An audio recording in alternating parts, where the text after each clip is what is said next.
Assalamualaikum warahmatullahi wabarakatuh. Selamat pagi.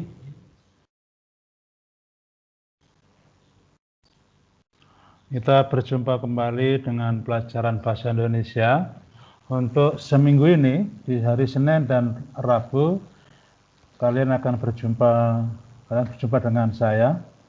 Karena minggu depan saya tidak bisa memberikan materi, karena itu yang akan memberikan materi Pak Lauri dan Pak Dedi, pengganti dari Bapak Suharji almarhum. Baik, sebelum pelajaran kita mulai, mari kita berdoa terlebih dahulu.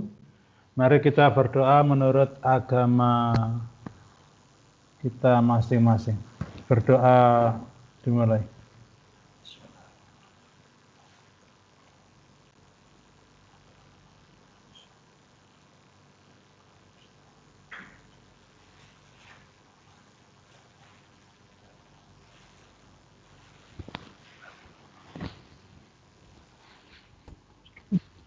Selesai?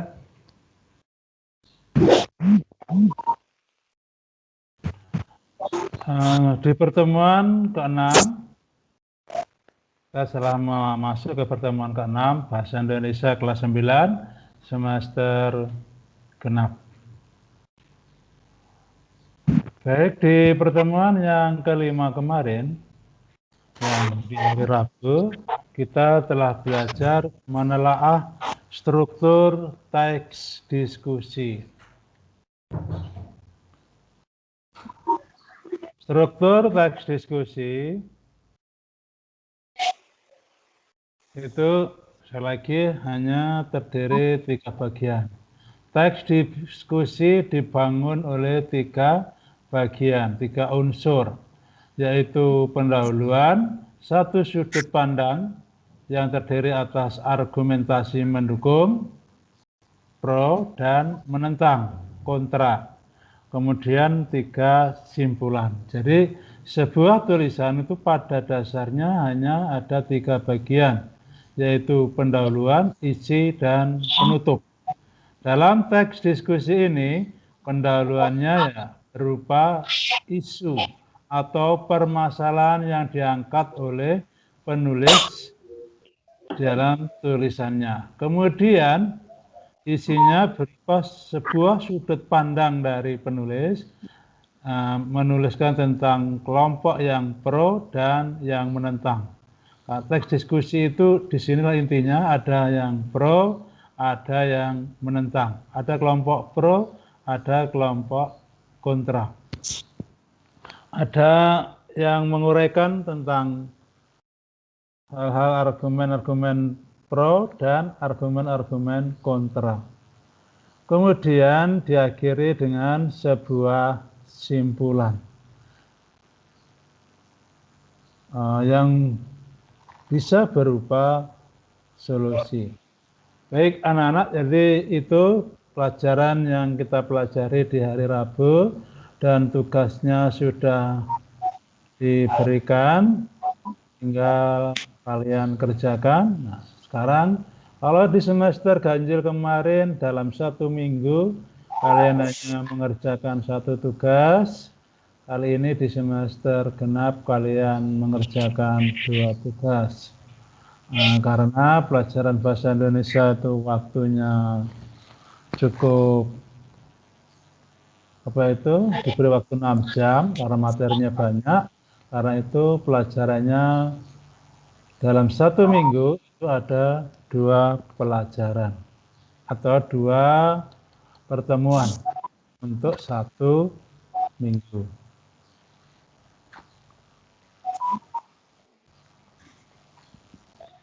Baik, kali ini kita akan mempelajari dengan kompetensi dasar menelaah pendapat dan argumen yang mendukung dan yang kontra dalam teks diskusi berkaitan dengan permasalahan aktual yang dibaca dan didengar. Nah, yang di hari Senin tetap menggunakan KD ini, tapi yang kita bahas hanya struktur. Kemudian di hari Rabu kita akan membahas ciri-ciri bahasanya. Nah, sebelum kita bahas, mari saya lagi berikutnya indikator pencapaian kompetensinya, yaitu kalian akan menelaah, ya, menentukan ciri bahasa teks diskusi. Kemudian tujuan pembelajarannya, melalui membaca teks diskusi, siswa dapat menentukan ciri bahasa teks diskusi.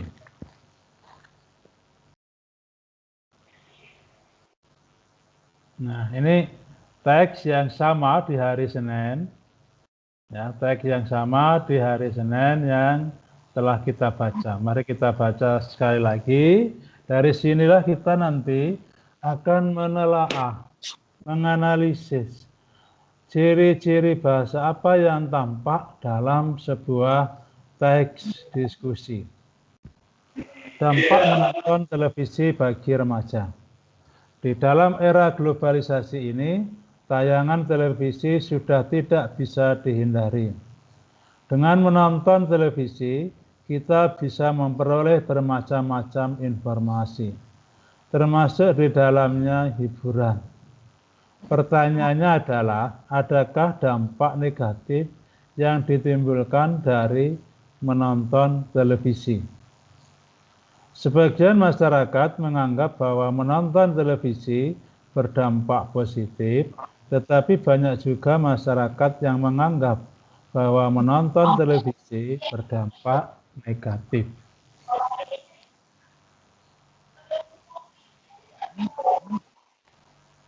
Paragraf kedua, menonton televisi mempunyai dampak positif. Pertama, televisi memiliki kelebihan dalam hal penyajian berita. Televisi umumnya selalu up to date. Hal ini tentu akan membuat remaja tidak ketinggalan informasi dan memberikan wawasan yang cukup luas pada remaja secara cepat. Kedua, jika televisi menyajikan acara-acara yang berhubungan dengan pendidikan, hal ini tentu sangat berguna bagi para pelajar. Seorang pelajar bisa mengambil manfaat berupa informasi pendidikan dari acara televisi tersebut. Ketiga, pengaruh positif televisi lainnya adalah remaja bisa menyegarkan otak dengan menonton beragam tayangan hiburan yang disajikan oleh stasiun televisi. Mulai dari acara kuis, film, sinetron, atau hiburan-hiburan yang lain. Keempat, acara televisi sering menayangkan tokoh-tokoh yang memiliki pengaruh baik dalam dunia pendidikan, dunia usaha, hiburan, atau yang lainnya. Tokoh-tokoh yang ditampilkan dalam televisi ini bisa memicu remaja untuk mencontoh kesuksesan mereka. Namun demikian, menonton televisi juga mempunyai dampak negatif. Pertama, televisi membuat remaja lupa waktu. Bagi pelajar, kecanduan nonton televisi menjadi kontraproduktif dengan tugas seorang pelajar yang kewajibannya belajar. Kedua, banyaknya acara-acara yang kurang mendidik di televisi bisa mempengaruhi kejiwaan remaja. Film-film yang menampilkan adegan tidak layak ditonton remaja tanpa ada sensor sangat mudah ditiru oleh remaja. Ketiga, televisi mampu meningkatkan daya konsumtif remaja. Karena televisi merupakan media iklan yang memiliki pengaruh tinggi terhadap konsumennya. Iklan yang ditayangkan secara terus-menerus sepanjang hari membuat remaja membeli produk yang dipromosikan oleh produsen. Keempat, banyak acara televisi yang isinya kurang sesuai dengan norma masyarakat Indonesia, termasuk juga dengan berita-berita yang kerap menayangkan kekerasan, tanpa disensor terlebih dahulu. Acara demikian jika ditonton oleh remaja yang notabene juga suka meniru, tentu bisa ditiru oleh mereka. Paragraf terakhir, dari beberapa pendapat tersebut dapat disimpulkan bahwa televisi mempunyai dampak positif atau negatif. Hal itu bergantung pada penonton televisi. Nah, dari teks ini kita akan mencoba menganalisis, menelaah ciri-ciri bahasa apa yang terdapat dalam teks diskusi. Yang pertama, ternyata teks diskusi itu menggunakan kalimat yang menunjukkan waktu sekarang, ya. Bahasa Inggris ya present tense ya, waktu sekarang. Misalnya adalah, merupakan, sedang, artinya perlu, bertindak, hentikan, dan lain-lain. Jadi menggunakan kata-kata yang menunjukkan bahwa waktunya sekarang. Nah, misal dalam teks diskusi yang kita baca tadi, itu pertanyaannya adalah, adakah dampak negatif yang ditimbulkan dari menonton televisi? Ya, ada dalam teks diskusi yang kita baca itu, ciri yang pertama yaitu menggunakan kata-kata yang menunjukkan waktu sekarang, yaitu di sini menggunakan kata adalah. Yang kedua,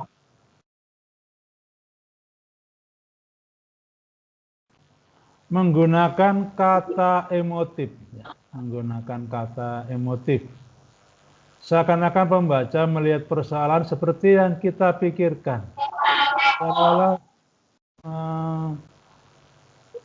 pembaca itu sama pikirannya dengan si penulis. Misalnya menggunakan kata-kata ganas, ya, unik, liar, berharga, istimewa, kumal, dan lain-lain. Jadi menunjukkan ada emosi di sana. Emosi antara si penulis dan si pembaca bisa sama.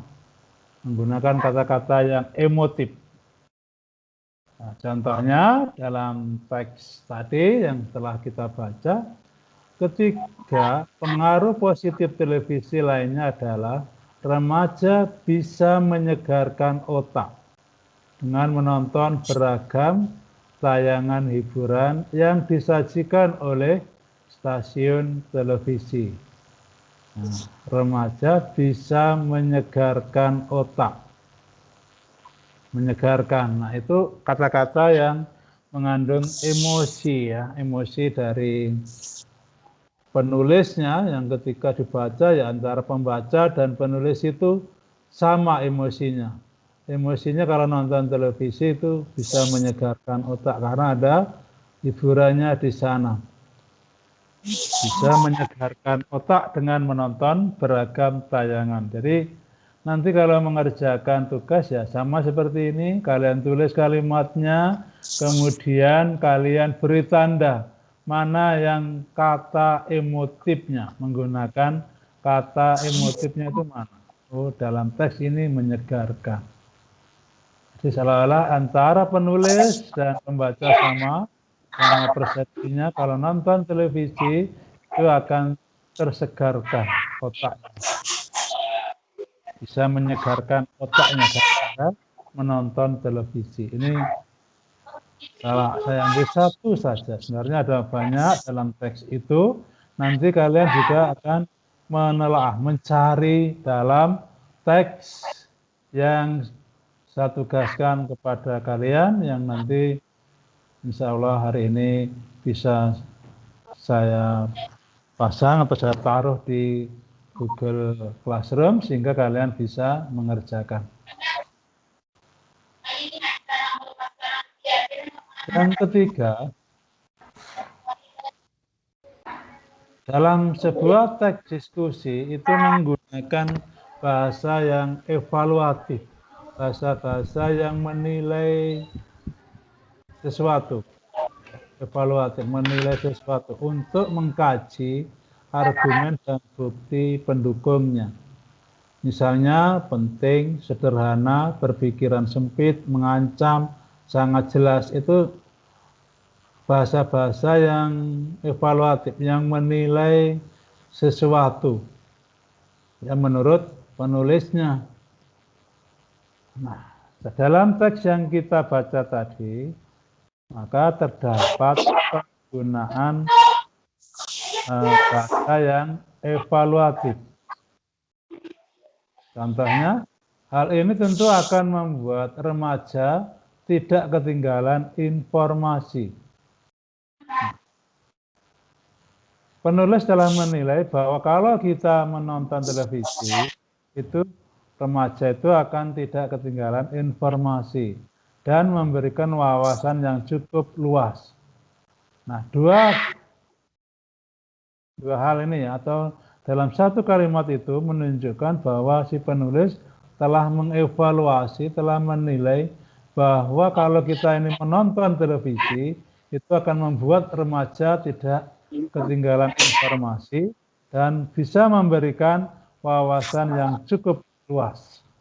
Nah, ini berarti terdapat penilaian oleh penulis terhadap apa yang dikemukakan dalam teks diskusi ini.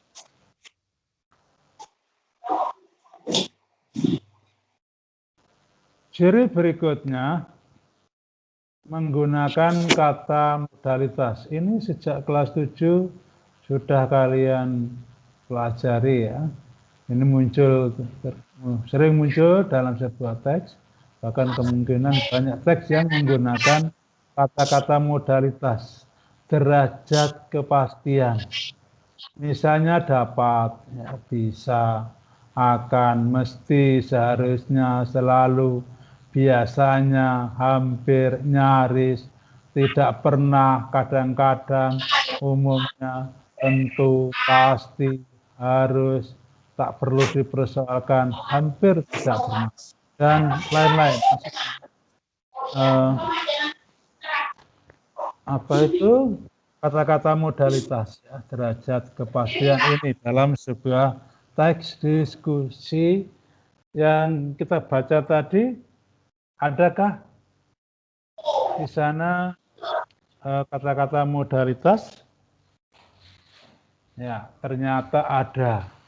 Kedua, jika televisi menyajikan acara-acara yang berhubungan dengan pendidikan, hal ini tentu sangat berguna bagi para pelajar. Kata tentu menunjukkan bahwa itu merupakan kata modalitas. Lagi saya ulang-ulang, kalau nanti mengerjakan, tulis kalimatnya, kemudian beri tanda mana yang kata modalitasnya. Kalau tidak bisa digarisbawahi, dicetak miring, atau ya mungkin diberi tanda kurung misalnya, sehingga gurunya tahu yang dimaksudkan dengan kata modalitas yang kamu pilih kalimat itu ketika mengerjakan tugas. Oh, ternyata yang kalian beri tanda itu.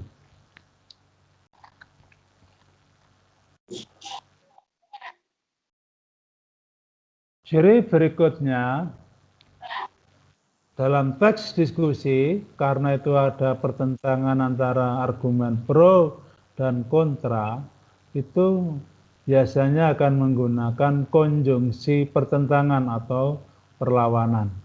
Misalnya namun, tetapi, meskipun, dan lain-lain. Nah, ini biasanya akan digunakan oleh si penulis ketika dia menulis sebuah teks diskusi. Nah, dalam teks di atas ada kata namun demikian.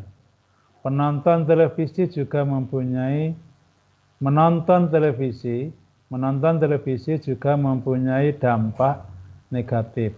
Penggunaan konjungsi namun demikian itu menunjukkan bahwa penulis menggunakan konjungsi pertentangan atau perlawanan.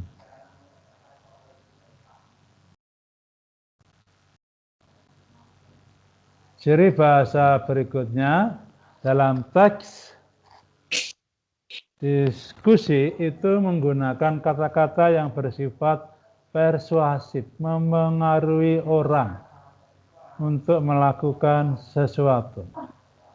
Nah, gagasan dan pendapat dalam teks diskusi itu bersifat memengaruhi pembaca. Kalimat yang memiliki tujuan tersebut disebut kalimat persuasif. Ada kalimat-kalimat persuasif. Nanti dalam kalimat itu kalian tunjukkan mana kata yang bersifat persuasif.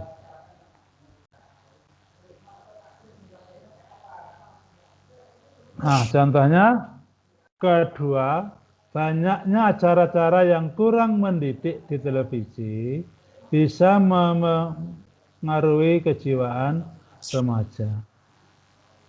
Banyaknya acara-acara yang kurang mendidik televisi bisa memengaruhi kejiwaan remaja. Penulis ini ingin memengaruhi penonton atau pembacanya bahwa kalau kita menonton televisi itu bisa memengaruhi kejiwaan remaja, karena itu tidak bisa terlalu sering atau mungkin bisa menghentikan menonton televisi. Ya. Mungkin sesuatu yang agak sulit ya, tapi mungkin yang bisa dilakukan mengurangi menonton televisi karena bisa memengaruhi kejiwaan remaja. Jadi dalam teks di atas yang tadi telah kita baca terdapat kata yang bersifat persuasif.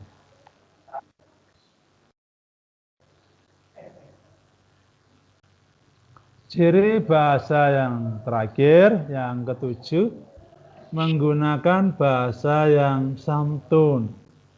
Walaupun ada pertentangan antara argumen pro dan kontra, maka tetap kita menggunakan bahasa-bahasa yang santun, yang tidak memojokkan orang, yang tidak menghakimi orang, yang tidak melecehkan orang, tapi tetap sebagai bangsa Timur kita gunakan bahasa yang santun.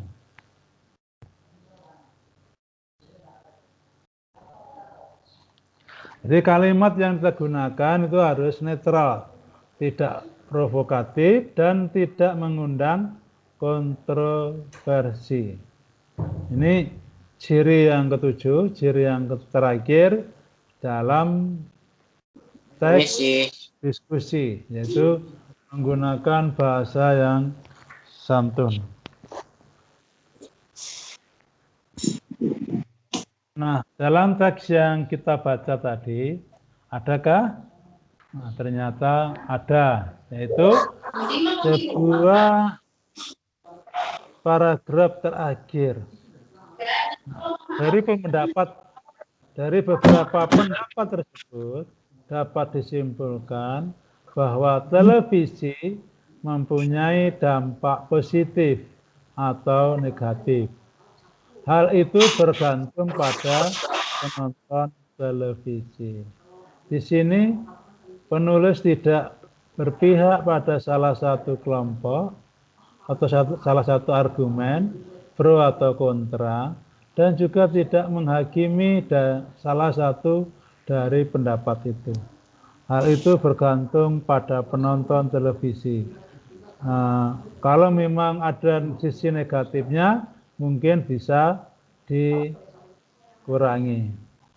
Nah, ini 7 ciri bahasa teks diskusi. Jadi bisa kita simpulkan bahwa ciri bahasa teks diskusi itu yang pertama menggunakan kalimat yang menunjukkan waktu sekarang. Yang kedua menggunakan kata emotif. Yang ketiga menggunakan bahasa yang evaluatif. Keempat, menggunakan kata modalitas atau derajat kepastian. Kelima, menggunakan konjungsi pertentangan atau perlawanan. Keenam, menggunakan kata yang bersifat persuasif. Ketujuh, menggunakan bahasa yang santun. Ada 7 ciri bahasa teks diskusi. Nah, ini mohon kalian pahami dengan baik sehingga kalian bisa mengerjakan tugas dengan baik. Nah, coba sekarang kalau kalian sudah paham, saya mempunyai sebuah paragraf. Silakan sekarang dibaca. Meningkatnya kadar lemak dalam tubuh secara drastis akan menyebabkan resistensi insulin, padahal keberadaan insulin sangat dibutuhkan oleh tubuh untuk mengontrol jumlah gula dalam darah. Oleh karena itu, lebih baik menghindari memakan mie instan yang dicampur dengan nasi daripada hanya mengikuti selera makan yang akan berdampak serius terhadap kesehatan tubuh. Nah, dari teks yang kita baca ini, silakan nanti saling cepat untuk ngechat, silakan dijawab. Ciri bahasa apa yang terdapat dalam kutipan teks diskusi tersebut? Ya, saya tunggu beberapa detik, beberapa menit. Ada 2 ciri yang tampak dalam kutipan teks diskusi tersebut.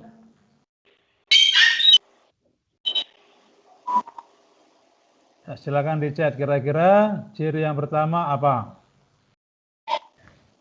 Ada Pak Sam? Ya, silakan anak-anak bisa menjawab. Kira-kira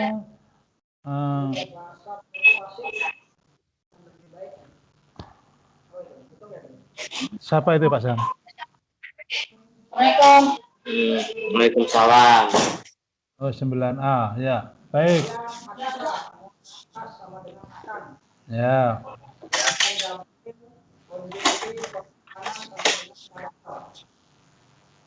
Padahal, ya. Kemudian seri 9B modalitas sama dengan akan. Ya. Mas Ella jawabannya sama, modalitas sama dengan akan. Ya, terima kasih anak-anak yang telah menjawab. Berarti kalian sudah bisa memahami. Nah, minimal ada 2, ternyata kalian telah menemukan 3, yaitu menggunakan konjungsi pertentangan, padahal, kemudian menggunakan kata persuasif, lebih baik, kemudian yang berikutnya menggunakan kata derajat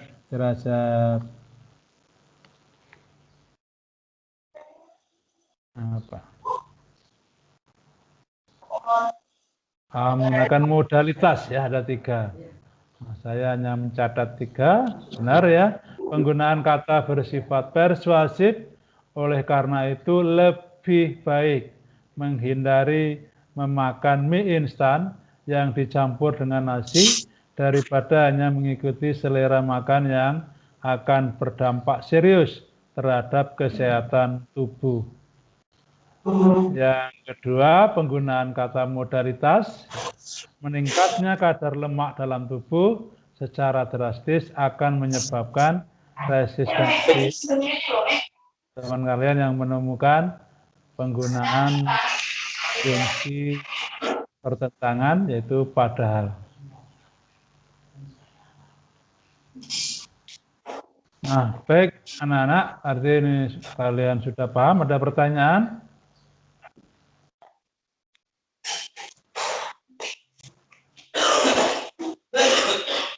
Kalau tidak ada, saya anggap kalian sudah memahami.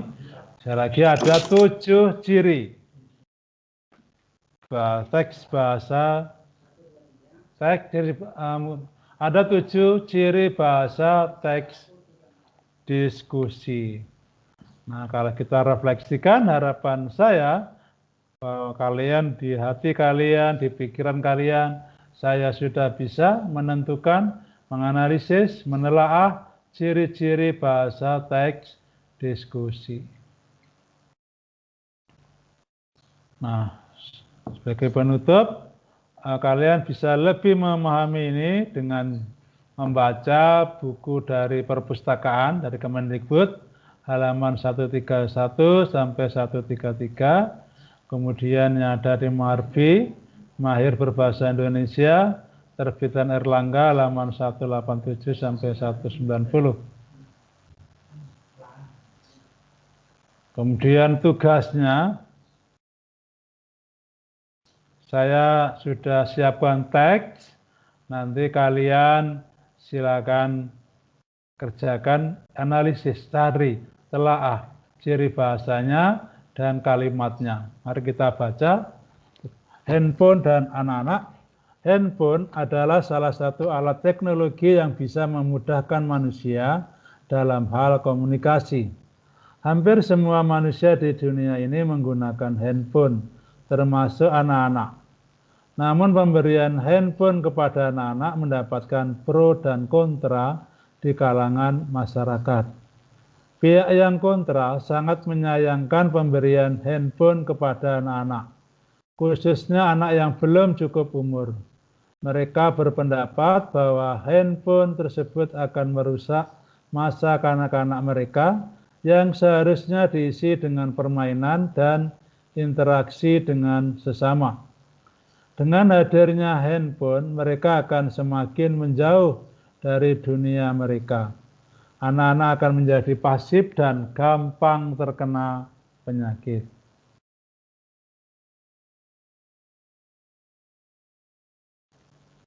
Namun bagi yang pro dengan pemberian handphone kepada anak-anak, menganggap hal tersebut akan membantu mereka, khususnya orang tua, untuk memberikan pengawasan kepada anak-anaknya. Dengan begitu, mereka dapat menghubungi anak-anaknya kapanpun dan dimanapun. Terlebih lagi, mereka juga berpendapat bahwa handphone bisa membuat anak mereka menjadi pintar karena aplikasi-aplikasi pembelajaran yang ada di dalamnya. Berdasarkan dua pendapat yang telah dijabarkan di atas, dapat disimpulkan bahwa pemberian handphone kepada anak-anak masih menimbulkan pro dan kontra di kalangan orang tua.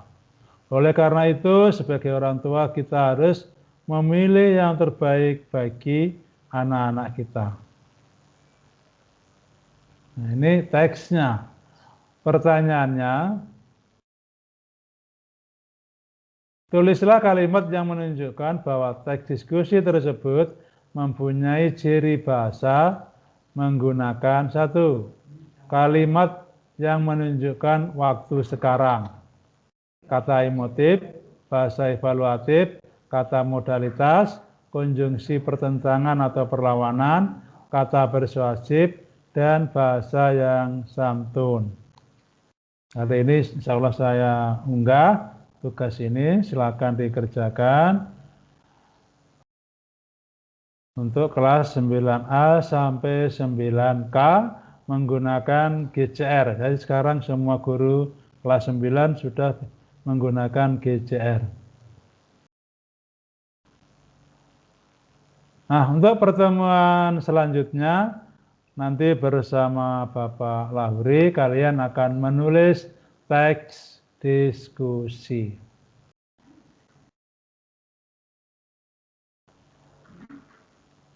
Saya kira itu yang perlu saya sampaikan. Sebelum saya akhiri, mari kita tutup pertemuan kali ini dengan doa menurut agama kita masing-masing.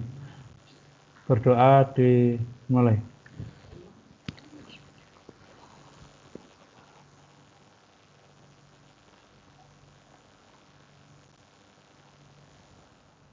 Selesai. Terima kasih atas perhatiannya. Wassalamualaikum warahmatullahi wabarakatuh. Selamat pagi dan salam sehat.